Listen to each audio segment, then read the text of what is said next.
Hello বন্ধুরা, আপনারা সবাই কেমন আছেন? আশা করছি সবাই ভালো আছেন। আমিও ভালো আছি। আজ আমি বানিয়ে দেখাবো লাড্ডু।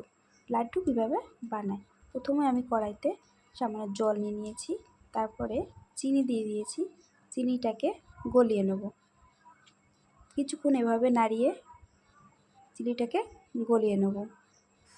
নাড়ানোর পরে আস্তে আস্তে যখন আঠালো ভাব হয়ে যাবে, তারপরে দিয়ে দেবো 4-5টা এলাচ থেতো করে। এলাচটা দিলে খুব সুন্দর সেন্ট বেরোয় এবং খেতেও টেস্টি হয়। আপনারা দেখতে থাকুন। এরপরে দিয়ে দেবো আমি ফুড কালার। ফুড কালারটা দিলে লাড্ডুটা হালকা কালার আসবে, দেখতে খুব সুন্দর দেখাবে।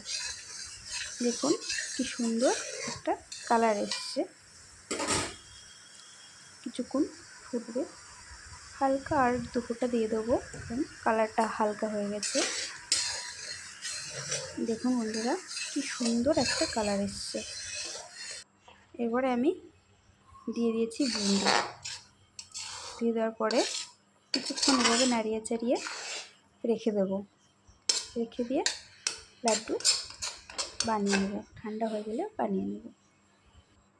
দেখুন বন্ধুরা, আমার লাড্ডু তৈরি। Thank you.